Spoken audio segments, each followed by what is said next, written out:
Alright, time for the simple guide.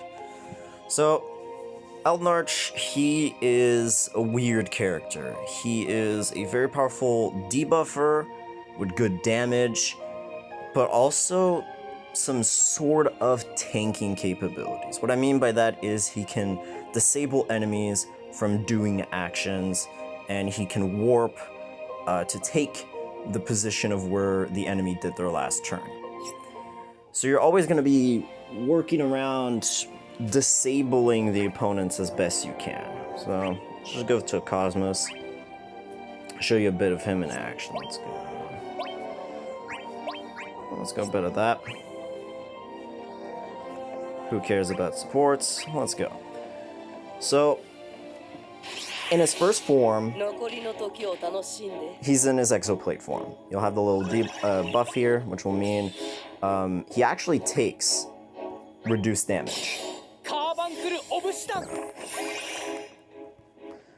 So, in his exoplate form, it's like his full defensive mode. He is taking 50% less bravery damage, 50% less HP damage. If he dies, he will get revived, and the exoplate buff will disappear. So here, we got two abilities. We got phase shift, which is just like a boss fight, changes phases to phase 2, which will be a second form. If you don't use phase shift, it will disable exoplates, and you don't want to disable it right away. In this form, he's much more defensive, but you can use these cascades. Cascade's pretty good. Let's just check it out. Yeah, damage, and it has a 50% splash, and it reduces enemies' attack. Really good, really good. The great thing about Eald'narche is in this form, he can just use those continuously. Because he doesn't have to worry about, well, how many skills he has, because once he goes to a second form, his skills will reset. So, you just go, hell yeah, dude. And, deals quite a bit of damage for just that.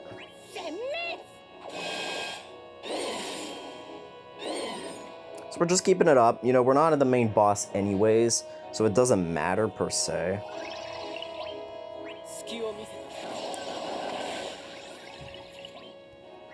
I'm just keeping using these. So the second skill is the one you're going to be using probably the most. First skill you'll want to use when you want to commit and switch. Alright, so we're at the boss. So now we want to make sure and see who they're targeting. C is targeting Eald'narche, which is good, but let's just do this. We don't want to switch right away. Let's do one of these just to apply the attack down on everyone. There you go. It's a 6 turn. It's pretty good. Let's see. Let's do this because turn right. Yeah. So we want them to get their actions in before we do anything. I think we're just gonna play it safe with Alpha now.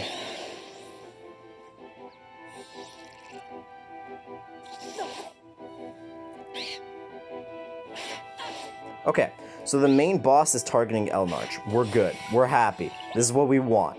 So, we're gonna go into phase shift here. Phase shift is really powerful in itself of an attack, but it also inflicts fear or terror. Sorry, I say fear or terror. I think it's terror. You'll want to maintain terror on bosses that are targeting Eald'narche, because it makes it so that if the person afflicted with terror is targeting Eald'narche, they will not do an action. It will just skip their turn like a paralyze or something. And it's crazy powerful. So we'll just show it. This is, look at the damage. Oh yeah. So now, we are in our second form. It's instant turn, all our abilities are changed, and if you see our second skills, we have 7 again. So you don't have to worry about, you know, spending all your cascades. You just spend them. Doesn't matter. And you'll be able to get Omega Javelin and Stellar Burst once you're in phase 2. So we got Terror Inflicted.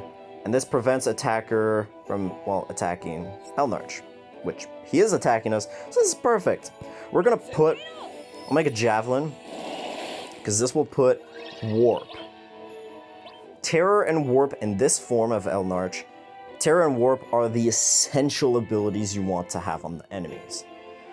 Warp will make it so that he'll jump onto where the opponent's turn was last, and Terror will make him not act. And you can essentially make Eald'narche loop the enemy into an endless cycle of not attacking you, but that's if you play him right. Also, side note, Terror increases the HP damage that Eald'narche does, which is kind of crazy. And this would be a good example. Here, if you look, so Alphina's going to deal like a little more than, there you go. So here, he should deal 20% more damage. That was about 20%, yeah. Alright. So we're going to see it in action once the boss gets his turn. So here, we already have, our debuff supplied, so I'm just going to show the HP attack. The HP attack is busted. Look how powerful this is. We dealt 77k. Okay, cannot act due to Terror, and Eald'narche just took his turn. He just took his turn spot. So then, we can just go back in. I'm not going to right away, because I do want... Actually, no. We're going to go in. So we put Terra back for 2 turns. Yeah, let's do that. So the enemy's not going to do anything. Really. So we don't really have to worry about much at all. And that's the beauty of Eald'narche, is he can just lock the opponent into an endless cycle of not doing anything. It is a bit of RNG though, because they have to target Eald'narche specifically, or an all attack technically targets Eald'narche, so he's good.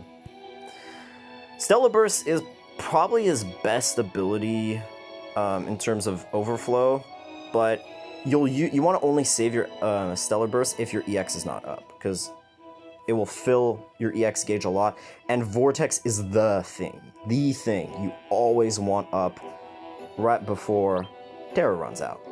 So that's the key to how to play Eald'narche, is how to balance the debuffs and its durations and maintain this loop, but not expending him completely. So let's just show this off. Pretty good. And it puts the speed down, so Eald'narche himself also has just so many debuffs, it's fantastic. So, when he's going to get his turn, he's not going to do anything. If he gets his turn, that is. We're going to reapply Warp.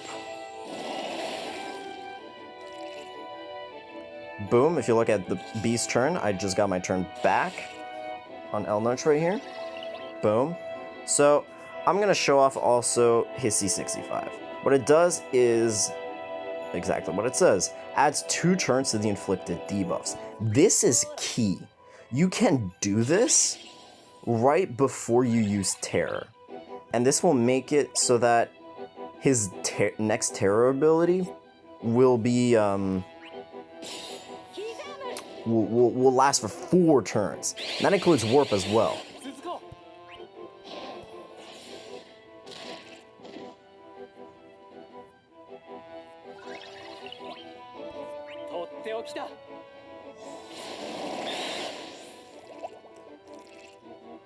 So again, then act, Eald'narche gets his turn again. On situations like when you get that extra turn, it's kind of better to just HP attack, because you might as well, and then you get your turn anyways after. So I'll make a Javelin. Boom. I'm gonna delay everyone.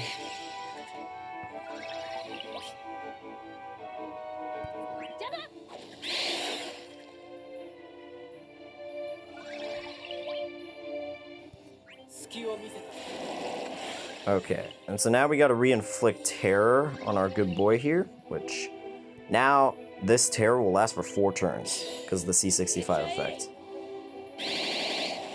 Boom. So now, 4 turns, can't act. We're gonna take the turn again.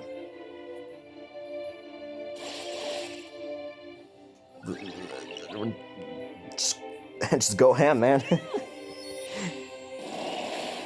As you can see, Eald'narche just is crazy. If you play him right like this, you'll just never have any issues. Just gonna HP. We're almost at the end anyway, so let's have him finish. Or let him get another turn and just finish after. See how crazy this is?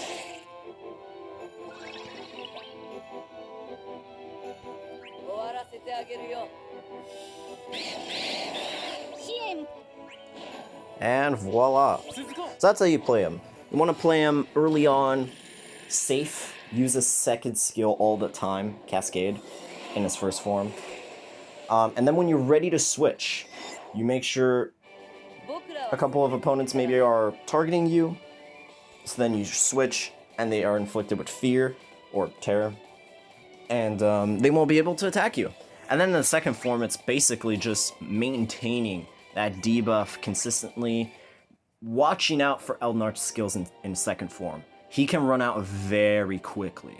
So just, if you get free turns, just use his HP++. As you saw, it's absurd. You can deal like 50k, 60k easily with basically nothing. It's great. That's pretty much it. I hope that helped a bit. I'll just show you his artifacts if you ever want to get his artifacts. This is what I got. Cascade, if you have to get a mighty ability, get the Cascade. It's the one you'll use the most, and Omega Javelin, you'll have 7 again, so you'll also use those pretty well. But if not, Attack 108, Max Brave, and then Phantom of the Distant Past boost are all his best. Alright, that's that.